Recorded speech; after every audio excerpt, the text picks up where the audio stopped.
બનાસકાંઠાનો સરહદી વિસ્તાર ભારત પાકિસ્તાન બોર્ડર પર આવેલો છે અને ગ્રામીણ વિસ્તારોમાં પાણીનો પોકાર સર્જાયો છે. ચોથા નેસડા ગામે પીવાના પાણીનો કકળાટ જોવા મળી રહ્યો છે. કેટલા દિવસોથી પાણી મળતું નથી. બનાસકાંઠાના સરહદી પંથકમાં પીવાના પાણીનો કકળાટ જોવા મળ્યો છે.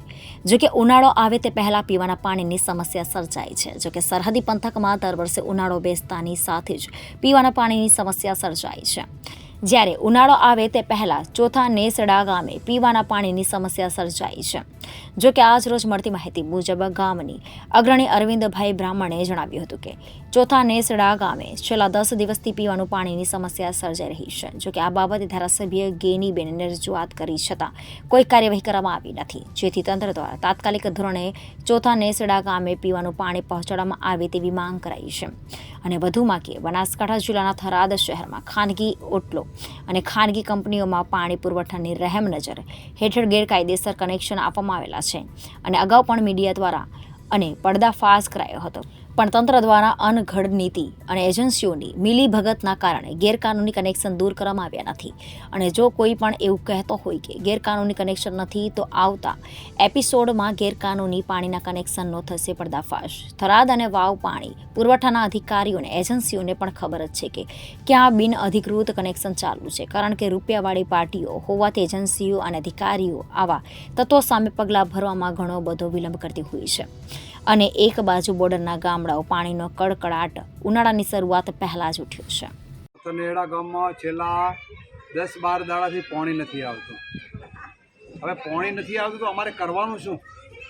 આ ટેન્કર 800 રૂપિયા હાલને મારે નખાવવું પડે. હવે પૈસા લાવવા ક્યાંથી વગર કમાણીએ? એટલે મહેરબાની કરો અને રોજ રજૂઆતો કરવી પડે ને સારું ન લાગે. સરકારી અધિકારીઓને ખૂબ વિનંતી છે, મહેરબાની કરી અને પાણી આવે, ઢોર પણ તરસે મરે છે, તો મહેરબાની કરીને પાણીની વ્યવસ્થા કરો.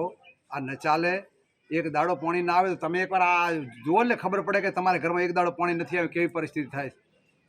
આવીને જોઈજો, સંપમાં જોઈજો, બધે જોઈજો, આખા નેહડામાં ખબર પડે કે પાણી કઈ રીતે નથી આવતું. મુલાકાત લો.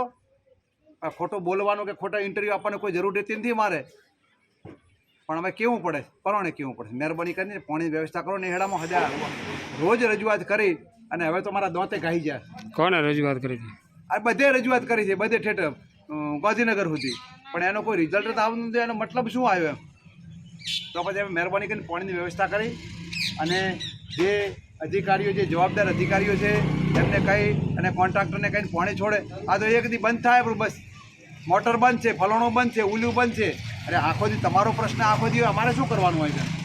આજ 15 દાડાથી પાણીનો કોઈ પ્રોબ્લેમ છે, અમારે કરવાનું શું? મહેરબાની કરીને પાણીની વ્યવસ્થા કરો. કે પછી હવે આનો પછી કાંઈક અમારે કાંઈક લેવું પડશે, ગમે તે કાંઈક કરવું પડશે. Reporter Thanaji Rajput, Janadesh news, Banaskantha.